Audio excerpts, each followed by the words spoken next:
우리 하나님 말씀 보겠습니다. 이사야 53장 4절에서 6절 말씀까지 우리 다 함께 한 목소리로 봉독합니다. 그는 실로 우리의 질고를 지고 우리의 슬픔을 당하였거늘 우리는 생각하기를 그는 징벌을 받아 하나님께 맞으며 고난을 당한다 하였노라. 그가 찔림은 우리의 허물 때문이요 그가 상함은 우리의 죄악 때문이라. 그가 징계를 받음으로 우리는 평화를 누리고 그가 채찍에 맞음으로 우리는 나음을 받았도다. 우리는 다 양 같아서 그릇 행하여 각기 제 길로 갔거늘 여호와께서는 우리 모두의 죄악을 그에게 담당시키셨도다. 아멘. 말씀을 전합니다. 오늘 우리가 읽은 이사야 53장에는 예수님이 이 땅에 오시기 전 700년 전에 십자가에서 어떤 고난을 받을 것인가 이것을 자세히 예언해 주는 말씀입니다. 유대인들은 오늘날도 회당에서 성경을 낭독하는데 그런데 오늘 말씀과 관계되어서 특이한 일이 있습니다. 이사야서를 낭독할 때 52장 12절까지만 읽고 54장으로 뛰어 넘어갑니다. 네 번째 종의 노래가 52장 13절부터 시작이 되는데 53장까지 결국 네 번째 종의 노래 부분을 안 읽고 뛰어 넘어가는 겁니다. 그래서 혹자가 왜 이 부분을 안 읽고 뛰어 넘어갑니까? 이렇게 물어보니까 우리가 아는 메시아는 영광의 왕으로 오는 메시아인데 이 53장의 메시아를 보면은 아주 고통받고 하잘것없는 그런 존재로서 메시아이기 때문에 우리가 생각하는 메시아관과 맞지 않아서 우리는 이 부분을 안 읽는다. 이렇게 대답한다고 합니다. 그러나 우리 기독교인들은 압니다. 그분이 영광 받으실 메시아이심은 분명하지만 영광을 회복하시기 전에 이 세상에서 해야 되는 가장 중요한 일은 십자가였는데 그 일을 예수님이 하셨고 그래서 우리는 메시아가 당해야 될 고통을 겪고 있는 이 네 번째 종의 노래를 삭제해서도 안 되고 건너뛰어서도 안 되는 매우 중요한 부분이라는 것을 우리는 압니다. 그 당시의 사람은 왜 예수님이 십자가를 지셨나 이렇게 생각해 보면은 4절 말씀처럼 징벌을 받아서 하나님께 맞으며 고난을 당한다. 예수님이 자기 죄 때문에 고통을 당하고 죽는 것으로 생각했습니다. 고난 받을 만한 짓을 했기 때문에 고난을 당한다. 그렇게 생각하고 그때 당시의 사람들은 자신에게 일어나는 모든 고난과 불행과 질병을 죄의 결과로 이해를 했습니다. 그래서 메시아가 당하는 고난도 그가 잘못한 것에 기인한 징벌의 결과다. 이렇게 오해를 했습니다. 여러분 예수님의 죄목이 뭡니까? 로마인에게 있어서는 국가 내란죄고 유대인에게 있어서는 신성 모독죄였습니다. 유다는 예수님을 탐욕 때문에 제사장에게 넘겨주고 제사장은 시기 때문에 빌라도에게 예수님을 넘겨줍니다. 빌라도는 비겁함 때문에 군병들에게 예수님을 넘겨주었습니다. 과연 예수님이 국가 내란죄 때문에 돌아가셨는가? 자신을 하나님이라고 했기 때문에 신성 모독죄 때문에 돌아가셨는가? 아니면 유다의 탐욕 때문에 빌라도의 비겁함 때문에 제사장들의 시기 때문에 돌아가셨는가?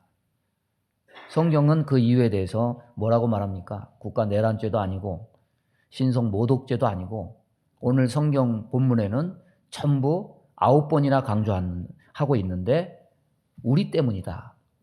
한마디로 말하면 나 때문이다. 이렇게 말씀합니다. 예수님은 네 가지 고통, 예수님이 십자가에서 달린 그 모든 고통을 네 가지로 얘기합니다. 하나는 찔림이고, 하나는 상함이고, 하나는 징계고, 하나는 채찍입니다. 이 모든 것을 왜 당하셨느냐? 우리 모두 때문이다. 나 때문이다. 히브리서 4장 15절은 이렇게 말씀합니다. 우리에게 있는 대제사장은 우리의 연약함을 채울하지 아니하는 자가 아니요 모든 일에 우리와 한결같이 시험을 받은 자로되 죄는 없으시니라. 세례 요한은 예수님이 공생애를 시작하시는 것을 보고 보라 세상 죄를 지고 가는 하나님의 어린 양이로다 외쳤습니다. 예수님의 생은 처음부터 인류의 대속을 위한 삶이었습니다. 이번 주 고난 주간을 앞두고 그가 무엇을 대속하고 그의 대속으로 우리는 무엇을 얻게 되었는지를 살펴보면서 그의 대속의 은혜와 그것을 통해 주시는 귀한 은혜를 감사하는 시간들이 되기를 바랍니다. 오늘 말씀, 특별히 5절 말씀은 주님이 지불하신 것과 주님의 지불을 통해서 얻게 하신 것을 4가지로 말씀합니다. 5절에 보니까 그가 찔림은 우리의 허물을 인함이라. 허물이 뭡니까? 허물은 울타리를 넘고 선을 넘는 것, 법률적으로 말하면 법을 위반한 것을 말합니다. 그러면 머릿속에 퀘스천 마크가 들 겁니다. 아니 죄나 허물이나 그러면 똑같은 거 아니냐? 실제로 성경을 보면요. 허물과 죄는 거의 동시에 나옵니다. 여러분 유명한 에베소서의 말씀 허물과 죄로 죽었던 너희 이렇게 나옵니다. 그런데 허물과 죄는 차이가 있습니다. 의도적으로 마음으로 계획해서 죄를 지으면 이것은 죄로 규정됩니다.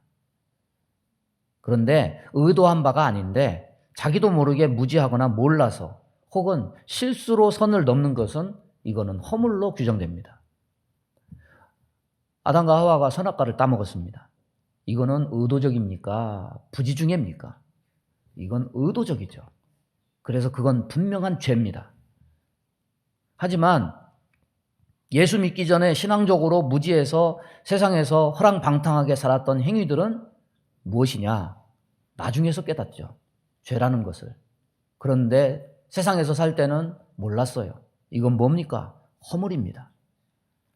예수님이 십자가에서 조롱받을 때 예수님이 기도하십니다. 아버지여, 저들이 알지 못해서 그러니 저들의 죄를 사하여 주옵소서.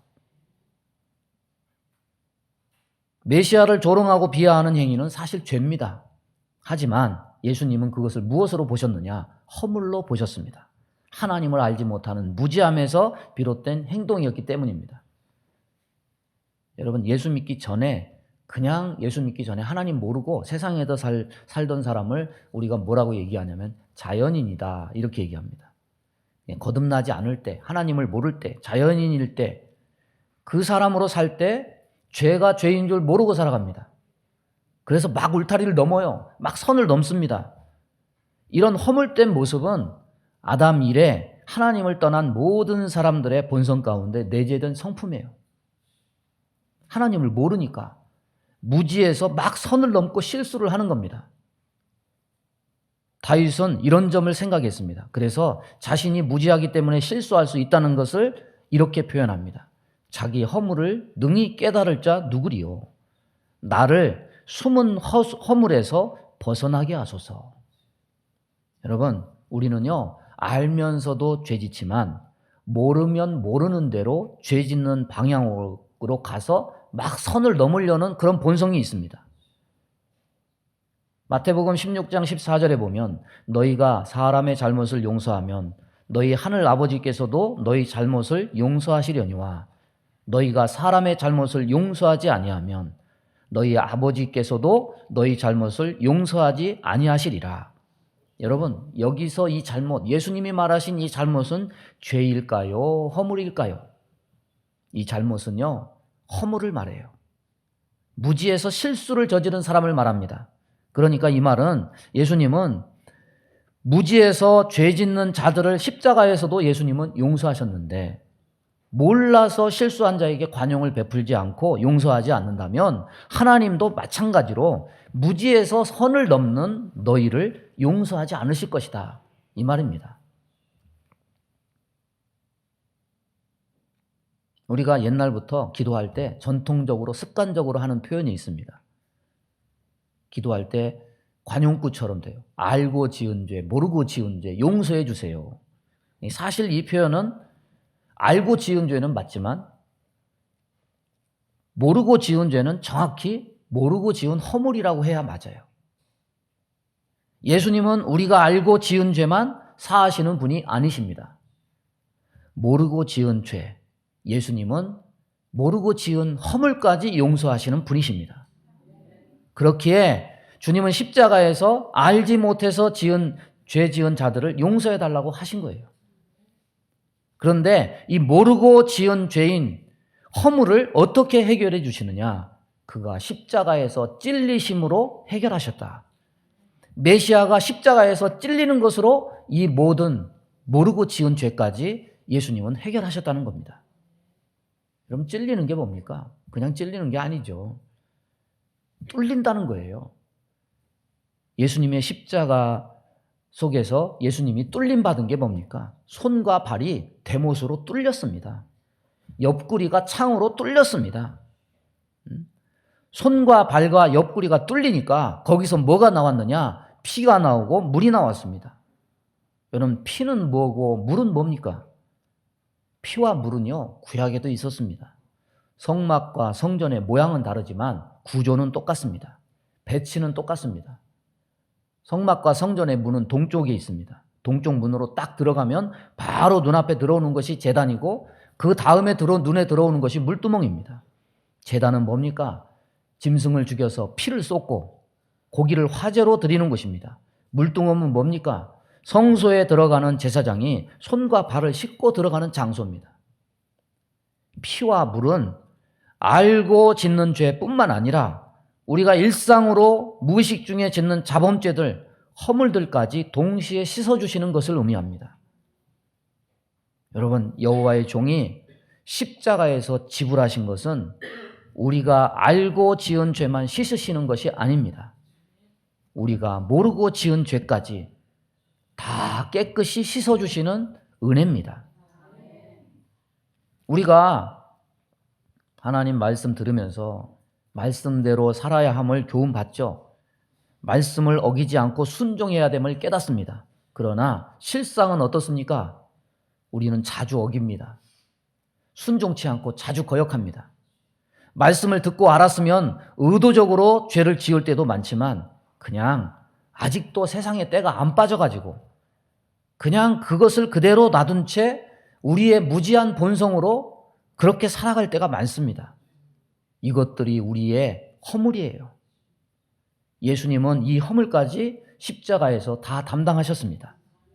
손과 발과 옆구리에 대못으로 창으로 찔리셔서 뚫리셔서 피와 물을 쏟아내서 우리의 죄와 허물까지 다 씻으셨어요. 그러니까 신앙은요, 단지 내가 내 삶의 잘못들을 깨닫고 후회하고 반성하는 정도의 결과만 내지 않아요. 내가 모르고 지은 허물까지 다 들춰내서 깨끗하게 씻습니다. 때로 기도하다가 옛날에 잘못된 것들을 성령께서 생각나게 하셔서 다 회개케 하십니다. 그래서 우리는 예수 믿은 다음에 깨닫는 것이 있습니다.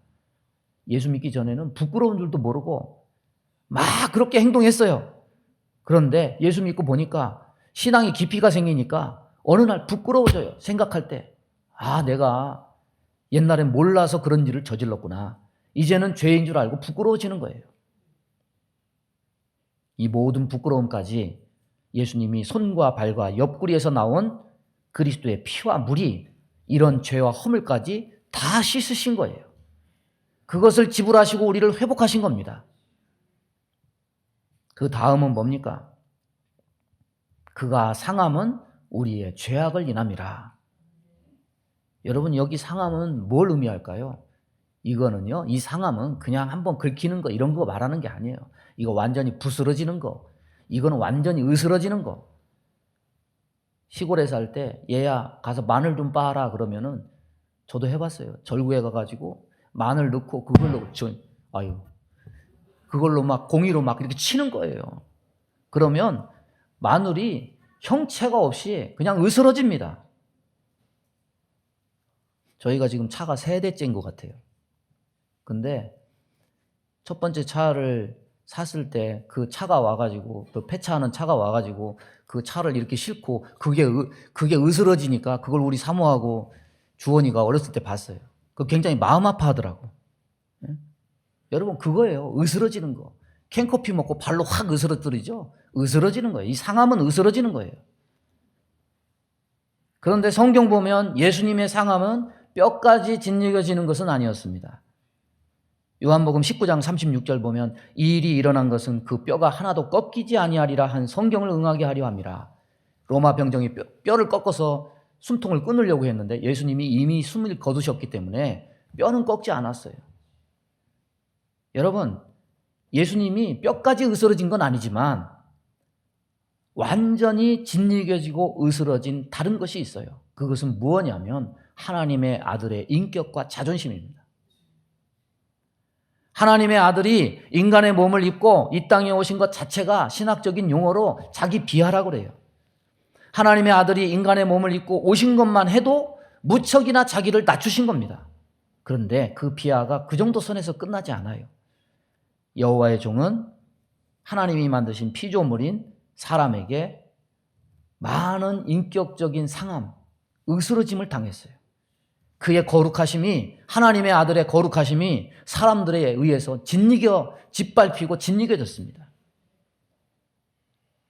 그럼 죄를 지으면 죄 짓는 자가 느끼는 것은 부끄러움입니다.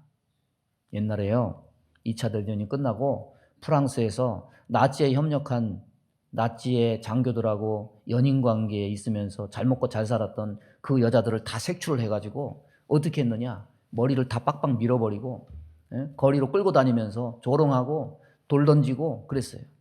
부끄러움이죠. 수치죠.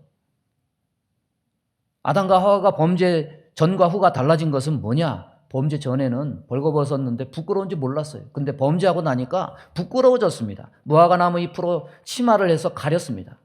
죄는요, 뭘 의미하는 겁니까? 죄 지으면 인격의 격화를 가져와요. 부끄러움을 줍니다. 죄 지은 우리 대신 누가 부끄러움과 수치를 다 당하셨느냐? 누가 으스러졌느냐? 누가 상하셨느냐? 바로 주님이십니다. 인간이 겪을 수 있는 모든 종류의 부끄러움과 수치를 예수님이 한 몸에 다 짊어지셨어요. 이사야는 이 인격적 상처 입는 과정을 예언했는데 그 예언대로 예수님은 다 겪으셨어요. 가룟 유다가 예수님을 팔고 베드로가 예수님을 부인하고 제자들이 예수님을 버리고 얼마나 마음이 아픕니까? 배신당해요.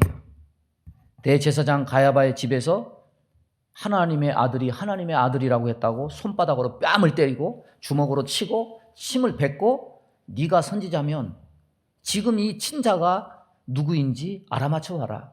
조롱하며 멸시해요. 여러분, 하나님의 아들이 하나님 섬기는 제사장에게 이런 모욕을 당해요. 이런 수치 얼마나 우리에게 상처가 되고 자존심을 건들고 자존감을 내려가게 만듭니까? 그런데 예수님은 대꾸하지 않아요. 그날 새벽에 대제사장 가야바의 집에 이어서 총독 빌라도에게 갑니다. 빌라도가 내가 유대인의 왕이냐 이렇게 물어보니까 내 말이 옳도다 말씀하셨습니다. 빌라도는 진리를 듣고도 행하지 않고 비겁하게 군병들에게 넘깁니다. 군병들이 채찍으로 때려요. 옷을 벗기고 빨간 홍포를 입히고 가시 면류관을 씌우고 갈대를 손에다가 쥐어주고 거기 앞에서 무릎을 꿇으면서 유대인의 왕이여 평안하뇨 침 뱉고 조롱해요. 요즘 세상 무서운 게 뭐냐면 말 한마디만 잘못하면 도끼는 뜨고 막 달려들면서 죽일 듯한 기세를 보이니까 이게 사람 말 한마디 거는 것도 참 조심스럽지 않습니까? 여러분, 예수님과 같은 이런 모욕을 당했다고 한다면 사람들이 굉장한 트라우마에 시달리면서 힘든 시간 보내지 않을까요? 창조주이신 예수님이 왜 이렇게까지 모욕과 멸시를 당해야 되느냐?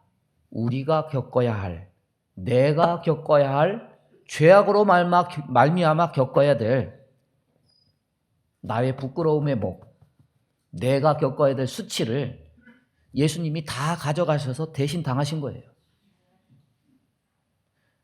부끄러우면 사람 얼굴을 못 쳐다봐요. 눈을 못 마주쳐요. 그러나 우리는 떳떳하게 살고 있죠? 아마 들추면 부끄러운 것들이 얼마나 많이 일어날까요? 우리는 서로 얼굴을 못 볼 것 같아요. 그러나 예수님이 대신 다 당하셨어요. 예수님이 부끄러움을 대신 다 가져가셨어요. 짓이김을 당하셨습니다. 깎아내림, 고통의 시간, 이것이 다가 아니죠. 십자가에서 못 박은 후에 고통을 당하고 있는데 십자가 아래서 로마 군병들이 예수님의 옷을 가지고 제비뼈 뽑기하면서 거기서 희낙낙거려요. 양편에 두 강도가 있는데 한 강도가 예수님을 시험하면서 조롱합니다. 네가 메시아여든 십자가에서 뛰어내리고 나도 내려가게 해달라. 구원해보라. 비아냥거립니다. 그것뿐입니까? 지나가던 사람들이 예수님 보고 저 사람이 하나님 아들이라고 그러더니 자기도 구원 못하고 저러고 있네? 그러면서 조롱하면서 혀를 쯧쯧하면서 차면서 지나가요. 여러분, 그냥 우리가 예수님 십자가 감사해 그러지만 그 부끄러움과 모욕과 수치를 한번 생각해 보세요. 한두 사람한테 겪은 게 아니에요. 제사장들에게 하나님의 말씀을 전한다는 그런 선지자들에게, 바리새인들에게 신적 자존심에 짓밟힘을 당해요. 우리가 주님 섬기다가 자존심의 상함을 입을 때가 있어요. 그때 우리는 묵상해야 돼요. 주님이 그 고귀한 인격에 손상을 받은 이유는 예수님의 죄 때문이 아니라 나의 죄 때문이구나. 이것을 깨달아야 돼요. 이 죄들이 주님의 것이 아니에요. 내 안에 있는 것들이에요. 사탄의 성품을 닮은 부끄럽고 수치된 것들입니다. 질투, 미움, 원수 맺는 것, 이기심, 욕심, 우상숭배, 불순종, 경쟁심, 다툼, 분리하는 마음, 남을 깎아내리는 마음, 거짓말, 속임수, 도둑질, 반역, 배반, 화내는 것, 걱정, 근심, 좌절, 불신, 불안, 불행, 열등의식, 죄의식, 거짓, 아집. 한도 끝도 없어요. 우리 안에 이런 죄악들이 가득해요.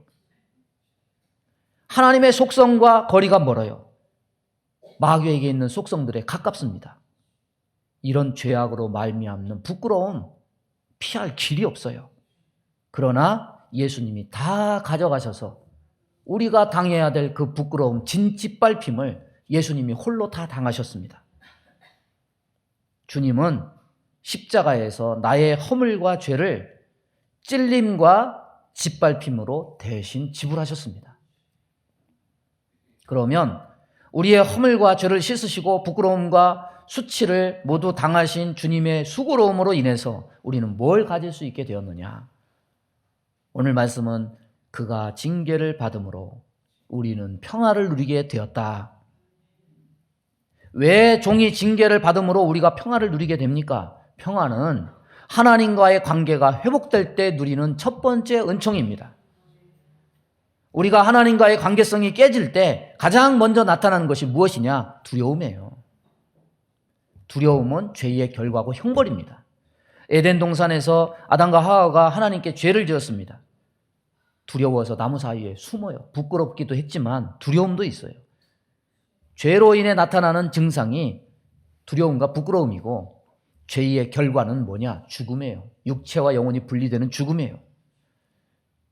그때부터 인류는 평화 대신 두려움의 지배를 받습니다. 그런데 예수님이 십자가에서 징계를 받음으로 그 죄와 벌을 해결하셨습니다.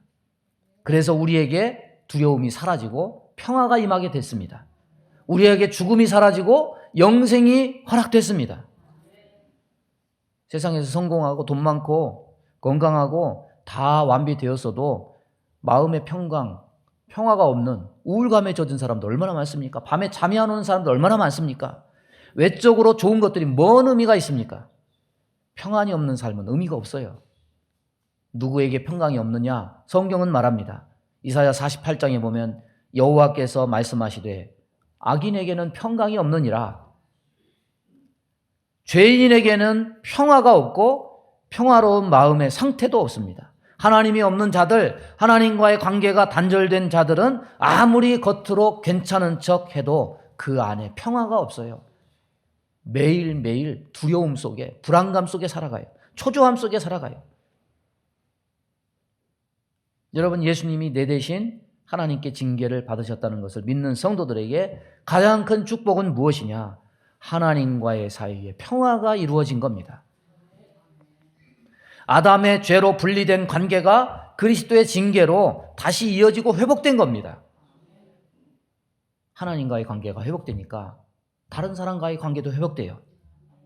나 자신의 마음에도 평안이 임해요.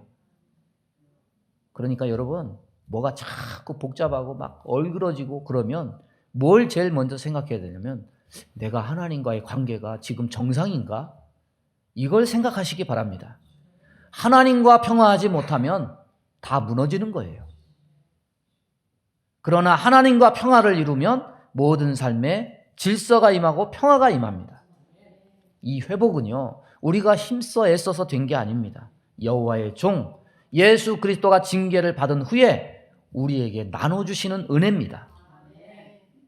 이렇게 나와서 평안한 마음으로 예배할 수 있는 것도 예수님이 징계를 받음으로 우리와 하나님 사이에 다리를 놔주셨기 때문에 가능한 겁니다. 여러분, 이 평화를 누리고 있습니까? 아니면 매일 초조함 속에, 불안함 속에 그렇게 살고 있습니까? 이미 이루어졌기 때문에 붙잡고 믿기만 하면 이 평화를 나누어 주십니다. 예수님이 부활하신 다음에 한숨을 푹 쉬시면서 하신 말씀이 뭐냐면, 너희에게 평강이 있을지어다. 주님의 평안이 저와 여러분에게 임하기를 바랍니다. 네 번째는 뭐냐? 그가 채찍에 맞음으로 우리가 나음을 받았도다. 여러분, 예수님이 우리 대신 고난을 당하셨다는 것은 우리가 받을 형벌을 대신한다, 이런 의미만 있는 게 아니에요. 현재 우리가 살면서 당하는 정신적, 육체적 고통도 주님이 채찍에 맞으신 고난으로 인해서 치유받게 될 것이다. 현재적인 그런 상태를 말하는 겁니다. 4절에 그는 실로 우리의 질고를 지고 우리의 슬픔을 당하였다. 여기 질고는요, 육체적 질병을 가리키는 말이기도 합니다. 성경은 뭐라고 얘기합니까? 병들었을 때 기도하라. 야고보서 5장 16절에 그러므로 너희 죄를 서로 고백하며 병이 낫기를 위하여 서로 기도하라. 의인의 간구는 역사하는 힘이 큼이니라. 어떤 목사님이 간암 사형 선고를 받았습니다. 암세포가 너무 퍼져서 이제 손을 쓸 수 없습니다. 이제 죽음을 준비하십시오. 선고를 받고 머릿속에 제일 스쳐 지나가는 게 뭐냐면, 자기 딸이 있는데, 두 딸이 있는데 한 번도 제대로 못 놀아준 거예요. 연락을 하니까 두 딸이 병원에 왔어요. 아빠 죽으면 안 돼. 이렇게 우리 놔두고 그냥 가면 안 돼. 이제 우리 어떻게 살아야 돼? 다 우는 거죠. 딸도 울고 자기도 울고 사모님도 울고. 그 딸들 보니까 살고 싶어. 그래서 하나님께 기도했어요. 그 현실을 바라보면 이미 사형 선고 받아서 이제 죽어야 되잖아요. 그러니까 마음에 힘이 안 나. 절망감이 마음을 막 지배해요. 그런데 내가 이러면 안 되지. 현실이 전부가 아님을 확신하고 약속의 말씀을 붙들었어요. 여러분, 믿음은요, 절망의 현실을 붙들면 믿음이 안 생겨요. 믿음은 무엇을 붙들어야 생기냐면 소망의 말씀을 붙들어야 생겨요. 갑자기 무슨 말씀이 떠올랐냐면 이 말씀이 떠오른 거예요. 그가 채찍에 맞음으로 우리가 나음을 받았도다. 그 말씀이 믿어졌어요. 그걸 고백하려고 하는데 이게 안 떨어져. 이미 사형 선고 받았는데 뭐 이 얘기 한다고 뭐 내가 나을까? 입이 열리지 않아요. 막 마음에서 막 갈등이 일어나. 막 영적인 싸움이 벌어져요. 그런데 마침 입이 열려요. 그래서 선포했어요. 예수님이 채찍에 맞음으로 나음을 입었다. 주님이 내 질병을 가져가셨다. 그렇게 계속 그 말씀을 선포하니까 어떻게 됐을 것 같아요? 거짓말같이 간암이 사라지고 암세포가 사라지고 건강을 얻었다는 그런 얘기가 있어요. 우리 노예 임원 목사님 중에 한 분이 지난 주간에 병원에 입원하셨어요. 혈액에 대한 질병들이 보니까 여러 가지가 있더라고요. 복잡해서 생각도 안 나는데 혈액암도 있고 백혈병도 있고 그렇더라고요. 근데 이분은 무슨 병이 들렸냐면 골수 섬유증이 걸렸어요. 이게 뭐냐면 골수가 메마르는 거예요. 이걸 치료를 하려면 뭐 조혈, 모세포라는 걸 이식을 해야 된대요. 그 기증자가 나타나가지고 이제 병원에 가서 그걸 이식을 해야 돼요. 근데 이게 치료가 잘 돼서, 이식이 잘 돼서, 그렇게 되면 살아나는데, 만약 이거 실패하면 3개월 시한부야. 그래서 노예 목사님들이 이것을 위해서 기도하고 있습니다. 여러분, 채찍에 맞으신 예수님께서 그 질병을 가져가시고 나음을 주시기를 기도합니다. 우리 모두 이 질병에서도 치유하시기를 원하셔서 주님은 채찍에 맞으신 거예요. 말씀을 정리합니다. 하나님이요, 우리에게 사랑을 요구하실 때 뭐라고 요구하십니까? 야, 마음만으로 사랑하면 돼. 하나님은 사랑을 그렇게 얘기하지 않아요.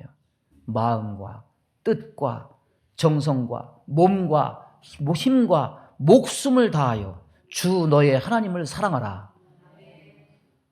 여러분, 그렇게 사랑하시길 바랍니다.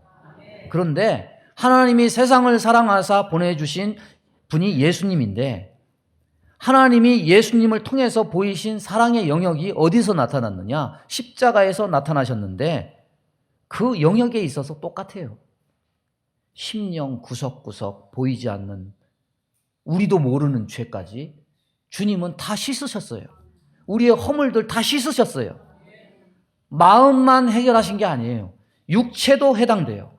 우리가 영적으로 무지해서 인지하지도 못하고 짓는 허물적인 부분, 그리고 알고 지은 죄까지, 그리고 죄와 허물 때문에 우리가 마음으로 당해야 될 영적 진리기 및 부끄러움과 수치된 것까지, 그리고 죄의 대가로 이 세상에서 겪어야 되는 고통인 육체의 문제까지 예수님은 십자가에서 다 해결하셨다는 거예요.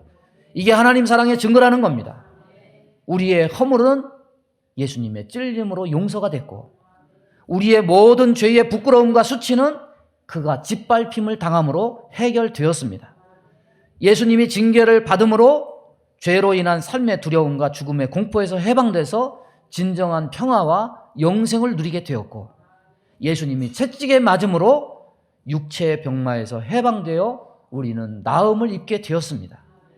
한 주간 이 말씀 묵상하면서 이것이 모든 삶에 적용되고 누려지는 은혜가 있기를 주님의 이름으로 축원합니다.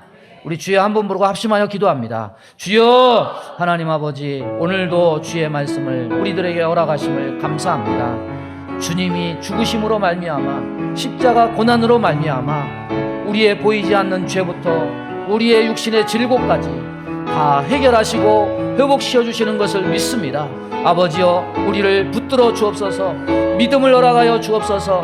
우리의 영과 육과 우리의 모든 삶이 하나님의 십자가 은혜로 회복되는 은혜가 있게 하여 주옵소서. 예수님의 이름으로 기도하옵나이다. 아멘. 믿음의 손을 가슴에 얹습니다. 몸이 아픈 곳에 손을 얹습니다. 하나님, 주님이 십자가에 달리신 것이 우리의 소망임을 믿습니다. 우리가 하나님을 사랑할 때 마음만으로 사랑한다고 하지만 하나님은 우리에게 모든 것을 다해서 사랑하라고 하십니다. 그러나 하나님이 그 사랑을 우리에게 보이실 때 우리의 마음에 있는 부분만 해결하신 것이 아니라 마음부터 육체까지 보이지 않는 죄까지 하나님은 예수 그리스도를 통해서 다 해결해 주시고 우리에게 영생과 죄사함과 생명을 얻게 하신 은혜를 감사합니다. 하나님, 이것을 누리는 은혜가 있게 하여 주옵소서. 이것을 실제 삶에서 맛보고 회복되는 은혜가 있게 하여 주옵소서. 우리 마음 가운데 원망, 불평, 시기, 질투, 미움, 다툼, 이간질하며 불순종, 불신앙케 하며 불안, 조조, 염려, 근심, 두려움을 주는 모든 어둠은 다 떠나갈지어다. 성령님, 우리 안에 역사하여 주옵소서. 보이지 않는 죄가 드러나서 회개케 하여 주옵시고 우리의 모든 육체의 질고까지라도 채찍에 맞음으로 나음을 입었다는 말씀 기억하고 회복되는 은혜가 있게 하여 주옵소서. 아버지, 몸이 아픈 곳에 손을 얹었습니다. 손을 얹은 곳마다 보혈로 씻어 주옵소서. 채찍에 맞음으로 나음을 입은 말씀 기억하고 주님 앞에 간구할 때 나음을 입는 은혜를 허락하여 주옵소서. 그리하여 십자가의 은혜가 우리 삶에서 증명되고 회복되는 역사가 경험되어질 수 있도록 은혜를 내리워 주옵소서. 예수님의 이름으로 축복하며 기도하옵나이다. 아멘.